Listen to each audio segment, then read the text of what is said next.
କିଛି ନାହିଁ ମୁଁ ହଉଛି ଗୋଲାମ ନେଲେ ମାଲ ଦେମି ସବୁ ମାଟ ଆଇ ଟଙ୍କା ବାହାର ଟଙ୍କା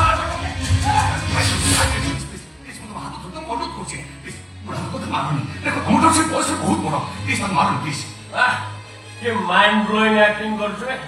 ଯାତ୍ରା ପାଟି କୋଉଠି ଦଉଥିଲୁ ନା ମୋର ସବୁ ଟଙ୍କା ଦରକାର ମୁଁ କିଛି ଜାଣିନି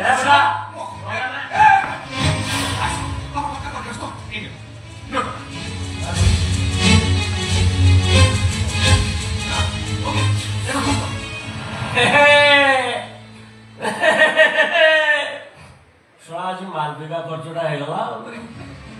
ବାବୁ ଟଙ୍କା ଦେଲ ଭଲ କଲ ଏଥର ଏଠୁ ଚାଲ ଏଗୁଡା 100 ଟଙ୍କା ବାହାର ତା ପଛରୁ ଲୁଚୁଛୁ ଭାବୁଛୁ ଛାଡ଼ିଦେବି ଶଳା ତ ଅଣ୍ଟି ଯିବି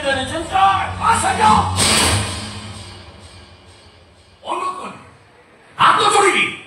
ଟଙ୍କା ବି ଦେଲି ତାପରେ ତମେ ତାକୁ ହାତ ଉଠାଉଛ ଆଉ ଥରେ ସେ ତାକୁ ହାତ ଉଠାଅ ତମ ହାତର ମଳି ମୁଁ ଭାଙ୍ଗି ଦେବି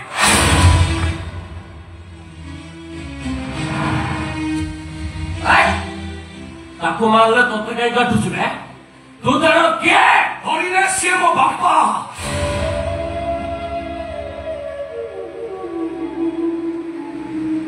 ମତେ ଜନ୍ମ ଦେଇଥିବା ମଣିଷଟା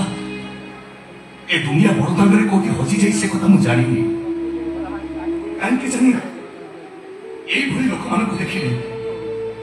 ମତେ ଲାଗେ ମୁଁ ଯେମିତି ମୋ ବାପାଙ୍କୁ ଦେଖୁଛି କଣ ବାପା ନାହିଁ ହଁ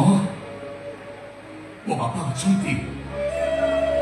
କୋଉଠି ନା କୋଉଠି ମୋ ବାପା ନିଶ୍ଚୟ ଅଛନ୍ତି ମୁଁ ତାକୁ ଯେମିତି ଖୋଜୁଛି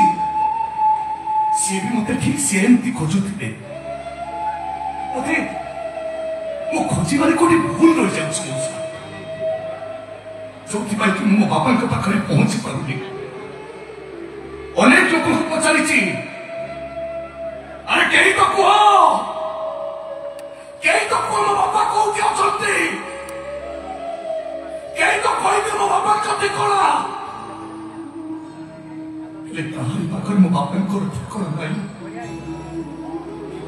ଦିନ ଦିନ ମାସ ମାସ ବର୍ଷ ବର୍ଷ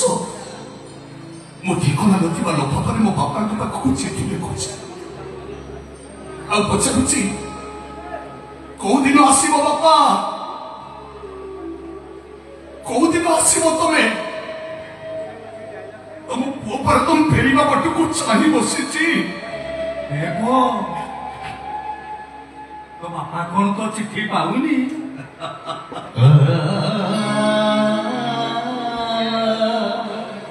ଠିକଣା ନଥିବା ଚିଠି ବାରମ୍ବାର ପୂର୍ବ ସ୍ଥାନକୁ ଫେରି ଆସି ଚିଠି ଲେଖିଥିବା ଲୋକଟାକୁ ଆଘାତ କରେ ତାକୁ ଲହୁଲୁହାଣ କରିଦିଏ ସିନା ହେଲେ ତା ଗନ୍ତବ୍ୟ ସ୍ଥଳରେ ପହଞ୍ଚି ପାରେ ଠିକ ସେମିତି